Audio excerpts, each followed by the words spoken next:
Hello, my name is Manuel Gonzalez. This is my final project. I chose to do Venezuela, and I'm going to be going over their economy, specifically their inflation, unemployment, and their policy options.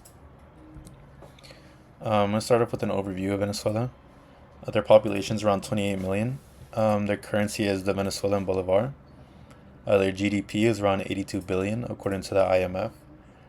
Some of their key industries include oil and petroleum exports. Their economic structure is a resource-based economy with strong state control, which means that they get most of their money from their resources, which for them it's their oil and petroleum. Next, I'm going to go over their major economic challenges. Some of their major economic challenges include their political instability. They've had a long-term government instability, which has weakened economic confidence and policy consistency. They also have high corruption. Venezuela ranks among the lowest globally on the Corruption Perceptions Index, um, as well as their reliance on external support. The economy depends on an oil revenue and international humanitarian aid to meet basic needs. Um, Starting off with the inflation in Venezuela, which, in my opinion, this is the biggest issue. Their inflation remains extremely high, above 100% annually in the recent years, the last recorded rate being 171% in 2025. Some of the main causes is the excess money creation by the government in efforts to pay off their own debt. Their currency depreciation, which is caused by the excess money creation, and their supply shortages and import constraints. So since their only source of income is their oil, if they have constraints on this, then they have no source of income. This has impacted living standards as many of the people live in poverty in Venezuela, and since the currency is constantly depreciating, many have switched to the use of the US dollar, and there's also a rapid loss of purchasing power. And I added a chart in order to show um, sort of the just how much it's climbing and how it's gaining more every year. In February, it started off at 117, March it was 136, and April it jumped to 172. This is all from 2025. Next, we're going to go over their unemployment and labor market. Their official unemployment rate is 5 to 6%. The types of unemployment that they have is structural unemployment, which means that many of the people in Venezuela don't have the education nor the skills needed for the available jobs. Cyclical unemployment, which just means that there's the type of unemployment when a country is in a recession and they're poor. They also have informal unemployment, which is just it's not a stable type of employment, so it's not people with these jobs don't get any benefits, and it's not a stable source of income. This is linked to poverty and productivity, as unstable jobs reduce productivity and limited long-term skill development. This is mainly linked to the structural unemployment, since there's not many people with education or skills in Venezuela to fill these types of employments out. Um, their country isn't really moving forward with in terms of technology and yeah. And although you might think 5 to 6% is low, and while it is, many of the jobs barely pay, and the amount they do pay, the inflation is constantly going up, so the living, what they need to live is constantly rising in price, and the currency that they're getting paid in is constantly depreciating. And poor government management limits good jobs.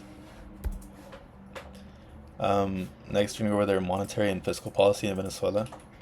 Their monetary policy, which is controlled by the central bank.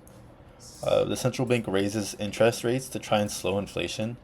So they're trying to raise the interest on borrowing money.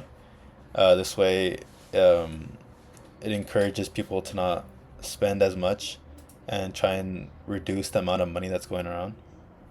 They also control the money supply, but has limited independence. So even though they control how much money is in the country, the government um, sort of creates these policies that uh, kind of counteracts it. For past money printing, inflation, and reduced trust in the currency. So this basically just means that the government is constantly printing new money, So people have lost trust in their currency since it's constantly depreciating. For fiscal policy, which is controlled by the government, government spending relies heavily on oil revenue. So since they don't have another main source of income, if their oil revenue plummets, then their debt will skyrocket.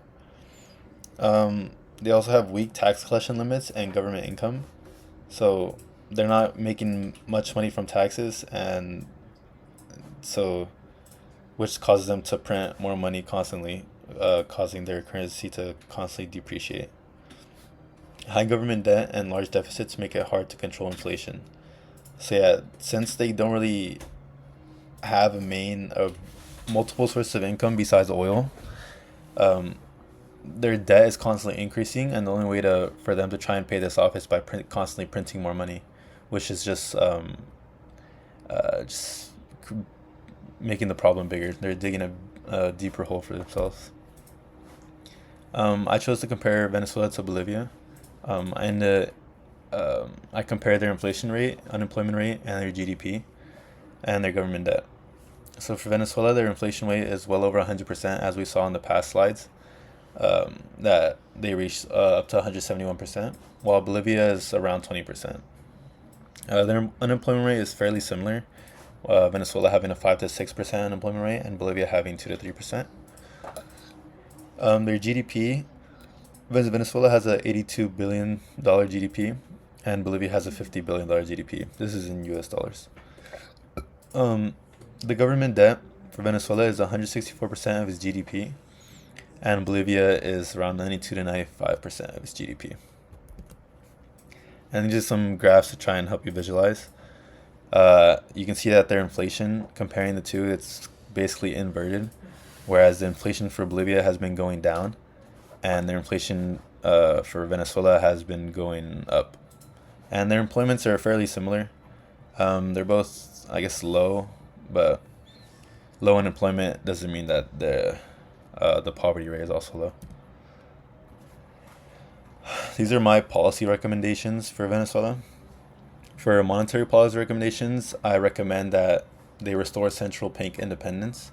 What this will do is it will put more trust in the Venezuelan bolivar, so it'll stop people from switching to other currencies such as the US dollar, and stop financing government spending by printing money.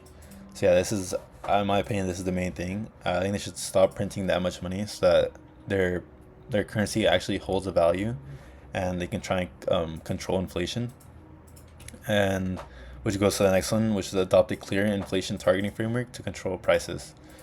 So this will hopefully reduce the poverty rate, since many people can't afford to buy what they need to live, since everything's constantly going up in price. A successful example of this is Peru using inflation targeting through an independent central bank, helping keep inflation low and stable. For fiscal policy recommendations, I recommend that they reduce dependence on oil revenue. So instead of having only one main source of income, I recommend that they try to find another main source of income for their government. Doing this will reduce the amount of money printed, since when oil revenue doesn't really help them, or they're not making that much money off oil, they don't have to rely on just printing more money. They have something else to rely on. And I think they should implement fiscal rules to limit budget deficits. And what this will do is it'll stop the government from spending so much, and it'll keep their spending under their income.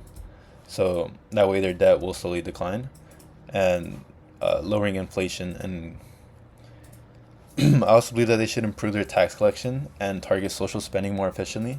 So improving their tax collection will give them another source of income in order to reduce their debt, and reduce the amount of money printed. So this will help to keep their currency hold its value.